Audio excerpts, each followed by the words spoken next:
So as of recording, Lionel Messi has played in 12 major international tournaments throughout his career. He went from electrifying in a couple of early ones to being labelled an international flop due to his performances in some, and then ended up getting shouts of being the GOAT international player in the latter stages of his career. Bro's had quite some ride, I tell you. But as is most, if not everything in football, pretty much all of this is severely exaggerated. So what is the actual truth? Well, you asked the right person, cause this is every major tournament Messi has played in, ranked from worst to best. But first, two things. Number one, we are counting World Cups and Copa America. You would have also counted the CONCACAF as that's an actual tournament, but the finalismo friendly thing? Yeah, no. Even Le Tournoi is more prestigious. Go on, England. And two, this is the criteria on which I'll judge Messi's tournament performances. How far his team actually went, and this will hold about 15% of the weight. Statistics, as much as I believe there is overemphasis on this, it still does have to factor. And on this list, it will factor about 15% too. Consistency, pretty self-explanatory, 30%. And last and certainly the anti-least, because these are short tournaments with only a handful of games, influence in key moments. And that holds 40% of the weight. Hope that's all clear. Let's roll on. Number 12, 2019 Copa America. Yeah, so this was a bag of shit, weren't it? And you know what? I'm not even going to take points from him for getting sent off against Chile. Because, well, that was a third place playoff game and who gives a shit? Though I may take points away from him for accusing the entire tournament for having anti-Argentina bias though, because... Either way though, on the back of what was one of his greatest club seasons ever, his summer in Brazil was a tad below mediocre, if we're being kind. Very kind. Number 11, the 2011 Copa America. Another tournament where Messi came off one of his greatest club seasons ever to do precisely fuck all in the summer. Actually, no, that's a bit harsh. He was actually class in the final group game against Costa Rica. And now, don't roll your eyes. Let's face it, if we're gonna constantly mark him down for his consistent lack of quality of competition in the Copa, there's no point even considering these tournaments until the semi-final stage or so. But yeah, man, quite a bit below mediocre once again. And it won't be the last time, cause... Number 10, the 2024 Copa America. I won't lie, the 2011 and 2024 tournaments are quite hard to separate. I mean, do I pick the one where he had one very good performance while ghosting the rest of the tournament but Argentina went out in the quarters? Or do I pick the one where he pretty much ghosted the entire tournament but these motherfuckers somehow won the damn thing? And well, as you can see, I opted for 2024 cause, yes, well, Messi was pretty much carried all the way. And yes, even the Canada game, don't lie to yourself, he didn't play well. At the end of the day though, collective success is the ultimate goal. 9, the 2010 World Cup. Now this actually wasn't as bad as some people make it out to be. Like, don't get me wrong, certainly wasn't good. But you see, due to the top-heavy nature of the Argentinian setup at the time, what else do you expect with an actual lunatic in charge? You have to understand that Messi wasn't given the amount of freedom he'd been given at Barcelona. And well, he still did his best, and outside the Germany game, I wouldn't say he was terrible in any other of those outings in South Africa. 8, the 2018 World Cup. Now here, he was actually terrible in more than one game. Namely 2 games. Namely the first 2 games. In fact, if I was to purely judge on a game-to-game basis, this was comfortably worse than 2010. But when looking at it overall, there are 2 specific factors that takes Leo's 2018 World Cup past his 2010 one. Number 1, he had better stats. Well done, mate. 2, and much more importantly, he stepped up against Nigeria when Argentina were heading out.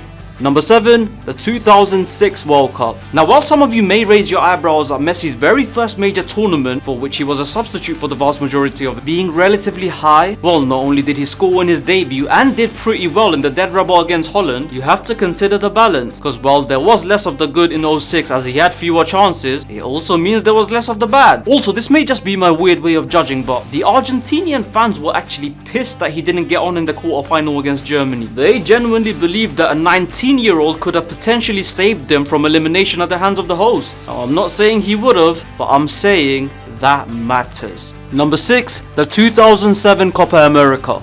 Now we move on to the good. So as far as major tournaments go, this was definitely Leo's breakthrough. And yes, while 2 goals and an assist, with both goals coming when his country were already cruising, doesn't make him sound like a world beater. Bro, he had those defenders on the ropes for most of that tournament, even outside stats. Cause best believe, while Riquelme was the main man for Argentina that tournament, Messi was the danger man for Argentina that tournament. And it wouldn't be too long until he took over both those titles. As for the Copa itself though, that'll have to wait till later, as you know. More on that later, as you know.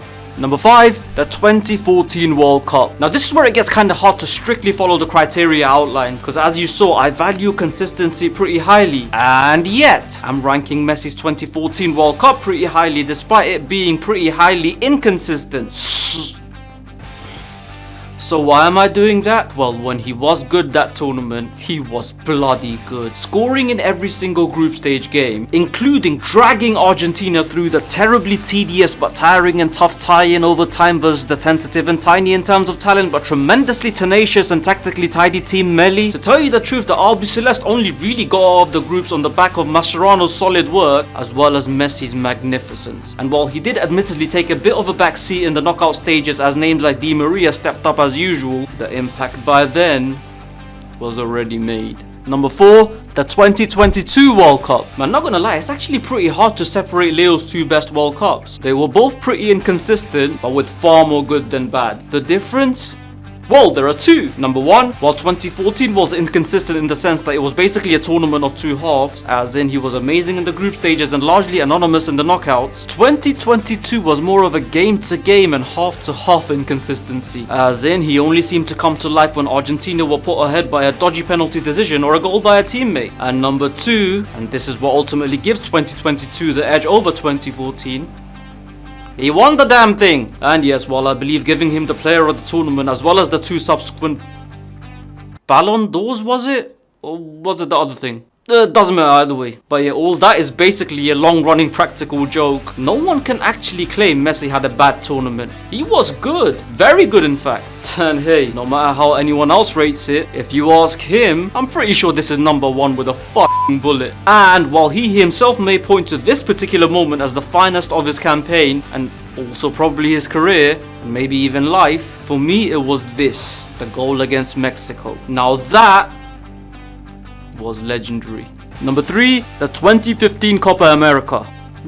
You see, there's an old saying, and it goes like this: the end justifies the means. I'm sure some of you have heard it before. But there's actually a little lesser known saying, which I'm sure none of you have heard, but it rings just as true. And it goes like this: if the end is shit, then nothing else matters, cause fuck everything and fuck you. And well, this saying was very prevalent for Leo in this tournament. Cause bro, the guy in Copa 2015 was amazing. He was at his peak, came off the back of having his greatest season ever, and despite having slightly more of a withdrawn role for Argentina than he was used to for Barca, he still dominated almost every game. And by the way, the Copa America is pretty often mocked for having weak competition, but relative to the other editions of the tournament, Argentina did not have an easy route to the final that campaign, and yet Messi ran the roost. But because they lost on penalties and, well, Mr. and Mrs. Higuain decided to get busy 28 years earlier, Messi's magic is unfortunately kinda forgotten. But make no mistake, he was incredible that summer.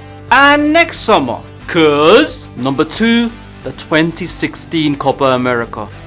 Control C, Control V. In fact, this was an even better tournament that's been overshadowed due to an even worse ending. Like bro, the guy racked up 5 goals and 4 assists while basically toying with almost every opposition. And yes, the opponents this time were piss poor, but you know what? You can only beat what's in front of you. And Leo damn sure did that.